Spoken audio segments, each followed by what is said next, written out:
Hello friends, my self R B Prasad. Welcome to my YouTube channel R B edu point. दोस्तों, जैसा कि आप जानते हैं कि अपने यूट्यूब चैनल के माध्यम से हम फिजिक्स, मैथ एवं अन्य विषयों से संबंधित फैक्ट्स को देते रहते हैं। तो यदि आप हमारे चैनल पर पहली बार हैं तो प्लीज़ चैनल को सब्सक्राइब कर लें ताकि हमारे द्वारा दिए गए हर वीडियो क्लिप का नोटिफिकेशन आपको मिलता रहे। तो आज फिजिक्स में हम खगोलीय दूरदर्शी को लेकर के आए हैं, जिसके विषय में हम विस्तृत रूप से अध्ययन करेंगे। खगोलीय दूरदर्शी होता क्या है, इसकी आवश्यकता कहाँ पड़ती है, इसका सिद्धांत क्या होता है, ये कैसे काम करता है और इसकी आवर्धन क्षमता या रेखीय आवर्धन क्या होती है, इन सभी तथ्यों के विषय में हम विस्तृत रूप से आज देखेंगे।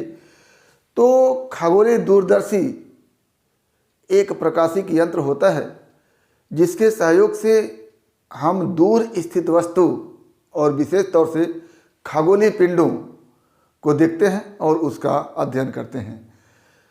चूँकि दूर स्थित वस्तु जो भी होते हैं, चाहे खगोलीय पिंड हो या अन्य कोई वस्तु हो, वो हमारे नेत्र पर अत्यंत छोटा दर्शन कोण बनाती है, इसलिए वो छोटी दिखती है। रहती वो बहुत बड़ी है, लेकिन हमारे नेत्र पर दर्शन कोण छोटा बनाने के कारण वो छोटी दिखती हैं। तो इस खगोलीय दूरदर्शी के सहयोग से उस दूर स्थित खगोलीय पिंड या दूर स्थित वस्तु का प्रतिबिंब हम निकट बनाते हैं और वो प्रतिबिंब हमारे नेत्र पर बड़ा दर्शन कोण बनाता है और वस्तु बड़ी दिखने लगती है, जिससे कि हम उस वस्तु के विषय में विस्तृत अध्ययन कर लेते हैं। खगोलीय दूरदर्शी की संरचना के विषय में अगर जानना चाहें तो बिल्कुल सूक्ष्मदर्शी की तरह इसमें भी दो लेंस होते हैं। एक अविदृश्यक लेंस होता है, दूसरा नेत्रिका होती है। अविदृश्यक लेंस वस्तु की ओर होता है और नेत्रिका नेत्र की ओर होती है। लेकिन सूक्ष्मदर्शी में लगे अविदृश्यक लेंस और नेत्रिका तथा खगोलीय दूरदर्शी में लगे अविदृश्यक तथा नेत्रिका में अंतर होता है। सूक्ष्मदर्शी में जो अविदृश्यक लेंस होता है छोटी फोकस दूरी का और छोटे द्वारक का होता है, लेकिन यहाँ पर खगोलीय दूरदर्शी में जो अविदृश्यक लेंस है वो बड़ी फोकस दूरी का और बड़े द्वारक का होता है। बिल्कुल इसी तरह से जैसे सूक्ष्मदर्शी में नेत्रिका बड़ी फोकस दूरी का और बड़े द्वारक का होता है, लेकिन खगोलीय दूरदर्शी में नेत्रिका छोटी फोकस दूरी एवं छोटे द्वारक का होता है। तो कुल मिलाकर के हम कहेंगे कि खगोलीय दूरदर्शी में अविदृश्यक लेंस बड़ी फोकस दूरी और बड़े द्वारक का होता है, जबकि नेत्रिका छोटी फोकस दूरी एवं छोटे द्वारक का होता है। ये हमारा अविदृश्यक लेंस है और ये नेत्रिका है। अविदृश्यक लेंस एक बड़ी नलिका के एक सिरे पर लगा होता है और इस बड़ी नलिका का दूसरा सिरा एक छोटी नलिका के एक सिरे से जुड़ा हुआ होता है। दोनों नलिकाएं रैक पिनियन अरेंजमेंट के तहत होती हैं, जिसके सहयोग से हम छोटी नलिका को बड़ी नलिका में प्रवेश कराते हैं और दोनों लेंसों के बीच की दूरी को कम अथवा अधिक कर सकते हैं। यानी दोनों नलिकाएं रैक पिनियन अरेंजमेंट के तहत जुड़ी हुई होती है और इनके सहयोग से दोनों लेंसों के बीच की दूरी को कम अथवा अधिक कर सकते हैं। अब आगे खगोलीय दूरदर्शी का सिद्धांत क्या होता है। तो पहला सिद्धांत ये होता है कि किसी भी लेंस के सामने यदि कोई वस्तु अनंत पर होती है तो उसका प्रतिबिंब छोटा बनता है, वास्तविक बनता है और लेंस के फोकस पर बनता है। तो पहला सिद्धांत क्या होता है कि यदि किसी लेंस के सामने अनंत पर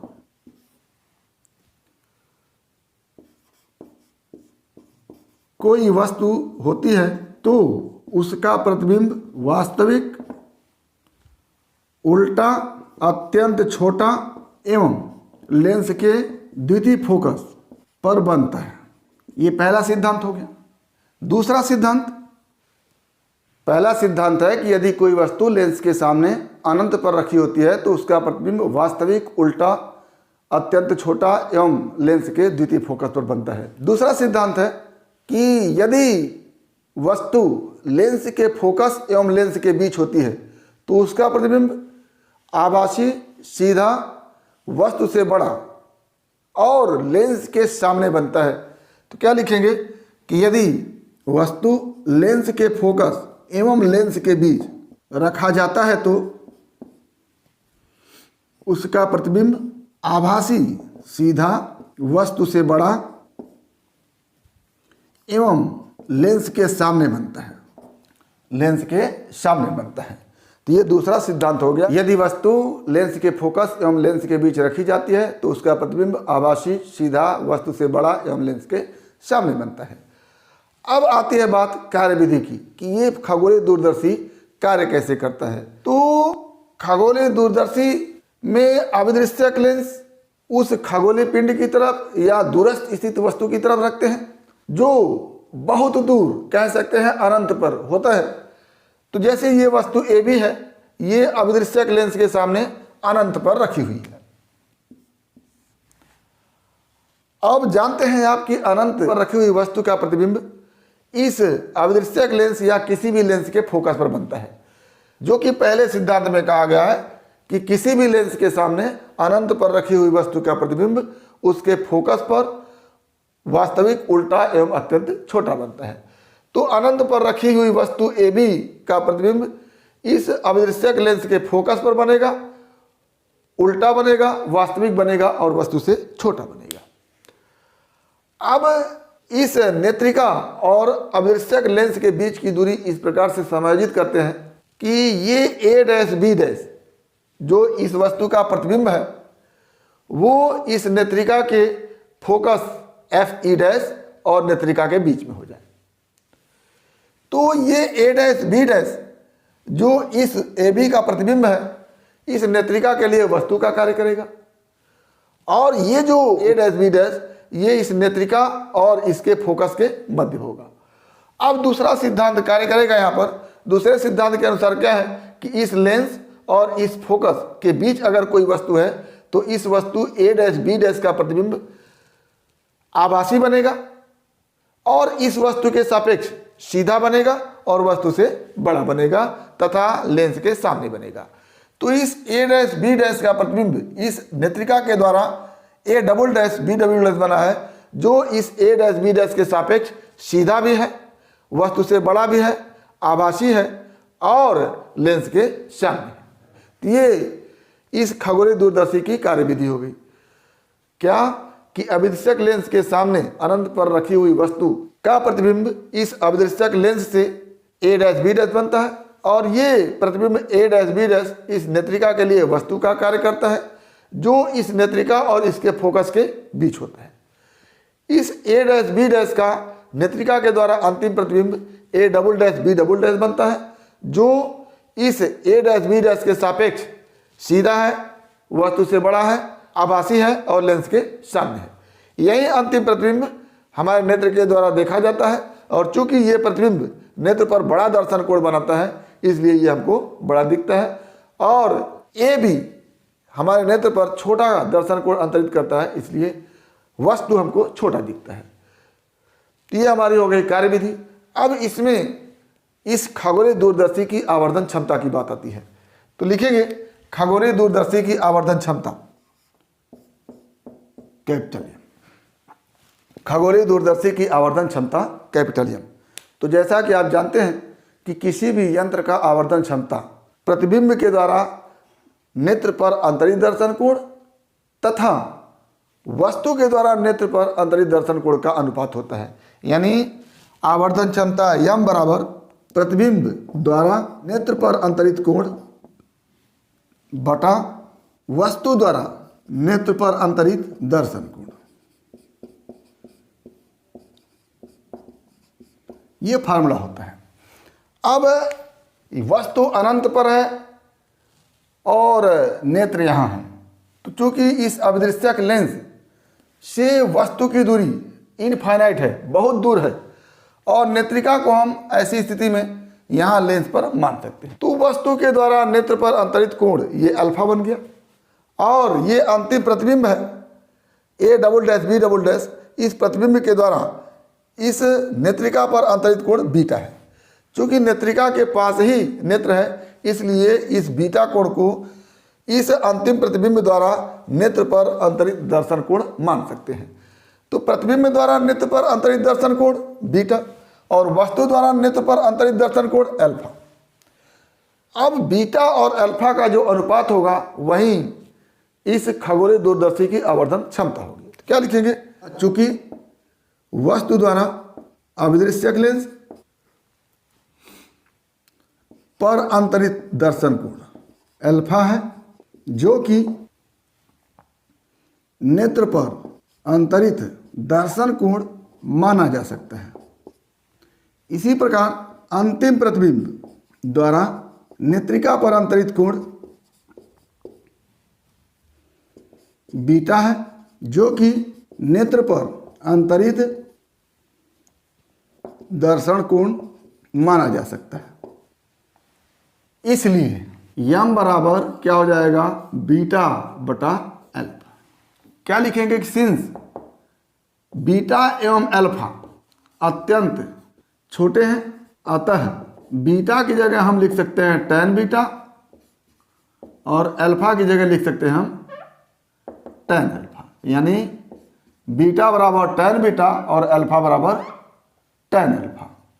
तो क्या हो जाएगा, अब यम equal to tan beta upon tan alpha. अब यहाँ पर tan बीटा का मान क्या होगा, tan अल्फा का मान क्या होगा, हम फिगर में देखेंगे। अगर ये कोण अल्फा है तो ये कोण भी अल्फा होगा, और इस त्रिभुज में tan अल्फा इक्वल टू लिख सकते हैं a dash b dash upon o a dash. आगे इसी प्रकार से इस त्रिभुज a डैश b डैश e में tan बीटा इक्वल टू लिख सकते हैं a dash b dash upon e a dash.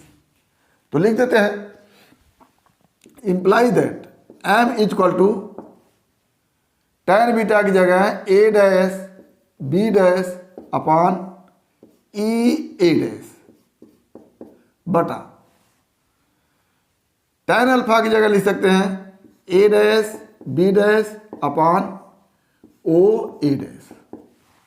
अब यहाँ से क्या हो जाएगा, m equal to a dash b dash upon e a dash into इसको उलट देते हैं o a dash upon a dash b dash.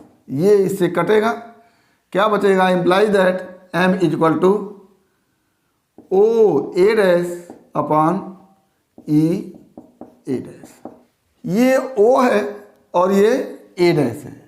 o a dash वस्तुतः क्या है, इस a डैश b डैश जो प्रतिबिंब है उसकी अभिदृश्यक से दूरी है, और अभिदृश्यक से दूरी को हम VO लिखते हैं, ऑब्जेक्टिव के लिए O सफिक्स यूज करते हैं। तो इधर वस्तु की दूरी UO और प्रतिबिंब की दूरी VO, तो OA डैश की जगह क्या हो जाएगा, VO। तो यहां से क्या हो गया, since OA dash equal to VO imply that, अब चूंकि वस्तु अनंत पर है तो वस्तु का प्रतिबिंब A डैश B डैश इस अभिदृश्यक के फोकस पर बनेगा, तो जो VO होगा वो FO के बराबर होगा। बराबर क्या हो जाएगा, बराबर FO। सीधी सी बात है कि अभिदृश्यक के सामने अनंत पर यदि वस्तु है तो उसका प्रतिबिंब इस अभिदृश्यक के फोकस पर बनेगा, और फोकस की अभिदृश्यक से दूरी जो होगी वो FO हो जाएगी। दूसरा EA डैश इक्वल टू, ये E है, ये A डैश है, ये वस्तुतः इस A डैश B डैश की नेत्रिका से दूरी है, तो इसको हम UE लिखेंगे। U वस्तु की दूरी होती है और E सफिक्स लगा रहे हैं क्योंकि आई पीस नेत्रिका से दूरी है। तो क्या हो जाएगा, UE। तो इसके हिसाब से M इक्वल टू हो गया हमारे पास OA डैश FO बटा UE, और इस अभिदृश्यक की फोकस दूरी FO पॉजिटिव है और नेत्रिका से इस A डैश B डैश की दूरी निगेटिव होगी, तो क्या हो जाएगा, माइनस के साथ M बराबर FO अपान UE। ये एक जनरल फार्मूला होता है खगोलीय दूरदर्शी की आवर्धन क्षमता के लिए। अब दो कंडीशन बनते हैं, या तो ये प्रतिबिंब स्पष्ट दृष्टि की न्यूनतम दूरी पर बनावे या तो इनफाइनाइट पर बनावे। तो क्या लिखेंगे कि यदि पहला केस कि यदि अंतिम प्रतिबिंब स्पष्ट दृष्टि की न्यूनतम दूरी क्या होती है, D पर बने, तो नेत्रिका के लिए हम फार्मूला यूज करेंगे 1/f equal to 1/v minus 1/u का। तो क्या हो जाएगा, 1/fe नेत्रिका के लिए नेत्रिका की फोकस दूरी FE हो गई, इक्वल टू 1/v, अंतिम प्रतिबिंब स्पष्ट दृष्टि की न्यूनतम दूरी पर बन रहा है तो 1/d। चूंकि इस अंतिम प्रतिबिंब की नेत्रिका से दूरी इधर की तरफ है तो निगेटिव लगे, 1/-d माइनस 1/-ue। यहां से हो जाएगा हमारे पास 1/fe equal to 1/ue minus 1/d। इस 1/d को इधर ट्रांसफर करते हैं, 1/ue मिल जाता है हमारे पास। तो क्या हो जाएगा 1/ue equal to 1/fe plus 1/d। FO से पूरा मल्टीप्लाई कर देते हैं तो क्या हो जाएगा यहां से FO/UE equal to FO/FE plus FO/d। अब FO/UE क्या है, m के बराबर है माइनस चिन्ह के साथ, तो क्या हो जाएगा यहां से इसको लिख सकते हैं हम FO/FE, यहां से कॉमन ले लेते हैं, क्या बचेगा यहां से 1 बच जाएगा और यहां से हो जाएगा प्लस FE/d। और ये क्या है, इसका मान m के बराबर है तो क्या हो जाएगा यहां से m बराबर माइनस FO/FE 1 प्लस FE/d। इस स्थिति में अभिदृश्यक और नेत्रिका के बीच की दूरी क्या हो जाएगी, क्या लिखेंगे, अतः अभिदृश्यक एवं नेत्रिका के बीच की दूरी, और आप जानते हैं अभिदृश्यक एवं नेत्रिका के बीच की दूरी ही इस खगोलीय दूरदर्शी की लंबाई होती है, या कह लें अथवा खगोलीय दूरदर्शी की लंबाई L बराबर ये OA' जिसको हम FO लिखे हैं, FO प्लस ये दूरी UE, ये लंबाई के लिए फार्मूला हो गया। FO इस अभिदृश्यक की फोकस दूरी, UE A'-B' की इस नेत्रिका से दूरी। ठीक, अब दूसरा कंडीशन आता है कि यदि अंतिम प्रतिबिंब अनंत पर बनता हो, अब इस नेत्रिका के द्वारा अगर A'-B' का प्रतिबिंब अनंत पर बनेगा तो स्वाभाविक सी बात है कि A'-B' नेत्रिका के फोकस पर होगा, यानी A'-B' यहां पर हो जाएगी। तो UE जो हम लिख रहे थे उसको FE लिख सकते हैं। क्या होगा, ऐसी स्थिति में A'-B' नेत्रिका के फोकस पर होगा, अतः जो UE था नेत्रिका से A'-B' की दूरी वो क्या हो जाएगा, FE हो जाएगा। तो अब m इक्वल टू क्या हो जाएगा, अतः m equal to FO/FE minus के साथ। तो ये एक फार्मूला तब बना जब अंतिम प्रतिबिंब अनंत पर बन रहा है। अब जब अंतिम प्रतिबिंब अनंत पर बनेगा तो इस खगोलीय दूरदर्शी की लंबाई क्या होगी, यहां से यहां तक FO था, अब ये A'-B' की दूरी नेत्रिका से FE है, तो FO यहां से यहां तक और प्लस FE यहां से यहां तक, दोनों मिलके क्या हो जाएगा, दोनों लेंस के बीच की दूरी हो जाएगी। तो अब क्या हो जाएगा, दूरदर्शी की लंबाई L बराबर FO प्लस FE। तो ये फार्मूला हो गया दूरदर्शी की लंबाई के लिए।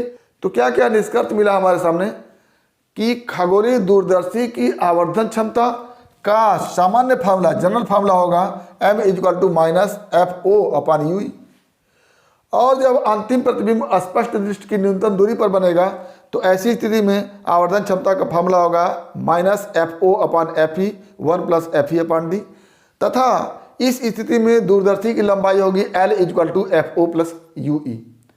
और जब अंतिम प्रतिबिंब अनंत पर बनेगा तो ऐसी स्थिति में दूरदर्शी की आवर्धन क्षमता का फार्मूला होगा m equal to minus FO/FE, और दूरदर्शी की लंबाई के लिए फार्मूला होगा L equal to FO plus FE। तो ये हमारा हो गया खगोलीय दूरदर्शी, इसकी संरचना क्या होती है, इसका सिद्धांत क्या होता है, इसका कार्यविधि क्या होता है, इसके आवर्धन क्षमता विभिन्न स्थितियों में क्या होती है और दूरदर्शी की लंबाई विभिन्न स्थितियों में क्या होती है। तो उम्मीद करते हैं कि टॉपिक आपको समझ में आया होगा। अगर इसमें किसी प्रकार की समस्या है तो आप हमारे YouTube चैनल के कमेंट बॉक्स में कमेंट करके अपनी समस्या का समाधान करेंगे। और यदि वीडियो क्लिप पसंद आए तो प्लीज़ लाइक करेंगे, शेयर करेंगे, साथ ही हमारे YouTube चैनल को सब्सक्राइब अवश्य करेंगे ताकि हमारे द्वारा दिए गए हर वीडियो क्लिप का नोटिफिकेशन आपको मिलता रहे। तो आज बस इतना ही। अगला टॉपिक अगले वीडियो क्लिप में एक बार फिर आपके भविष्य के लिए बेस्ट ऑफ लक। धन्यवाद।